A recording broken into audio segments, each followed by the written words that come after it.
नमस्कार दोस्तों, वैदिक रीड्स में आपका स्वागत है।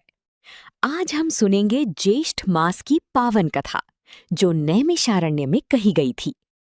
प्राचीन समय में पवित्र नैमिषारण्य में अनेक ऋषि मुनि एकत्रित हुए। तब सभी मुनियों ने महर्षि शौनक से विनम्रता से पूछा, हे महर्षि, कृपया हमें बताइए कि वर्ष के 12 महीनों में कौन सा महीना सबसे अधिक पुण्य देने वाला है और मनुष्य किस प्रकार सरल उपायों से भगवान की कृपा प्राप्त कर सकता है। तब महर्षि शौनक जी बोले, हे मुनियों, तुमने बहुत ही उत्तम प्रश्न किया है। मैं तुम्हें उस पवित्र ज्येष्ठ मास का महात्म्य सुनाता हूँ, जिसे स्वयं भगवान अत्यंत प्रिय मानते हैं।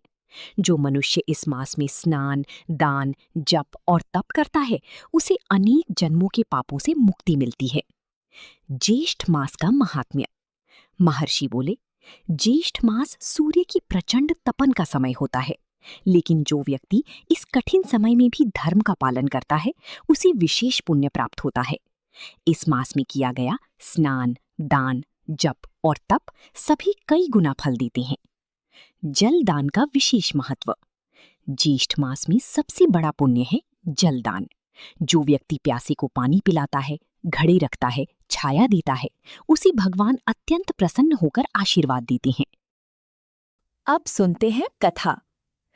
एक नगर में एक गरीब ब्राह्मण रहता था। वो धनहीन था, लेकिन उसका हृदय बहुत पवित्र था। ज्येष्ठ मास आया, गर्मी बढ़ गई। तब उसने निश्चय किया कि वो भी इस मास में पुण्य करेगा। उसने अपने घर के बाहर एक घड़ा रखा और राहगीरों को पानी पिलाने लगा। दिन भर वो सेवा करता और भगवान का नाम जपता रहता। एक दिन भगवान साधु का रूप लेकर आए। उन्होंने पानी मांगा। ब्राह्मण ने प्रेम से सेवा की।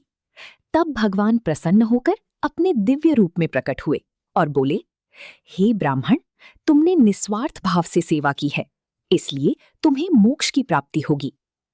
इस कथा से ये सीख मिलती है, धन नहीं, भावना महत्वपूर्ण है। छोटी सेवा भी भगवान तक पहुंचती है। ज्येष्ठ मास में किया गया दान विशेष फल देता है। अब जानते हैं क्या करें ज्येष्ठ मास में। सुबह स्नान कर भगवान का ध्यान करें, जल और अन्न का दान करें, पेड़ों को जल दें, ओम नमो भगवते वासुदेवाय मंत्र का जप करें। तो दोस्तों, यही है ज्येष्ठ मास की पावन कथा।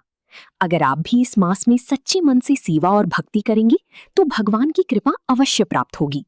कमेंट करें जय श्री हरि, सब्सक्राइब करें वैदिक रीड्स।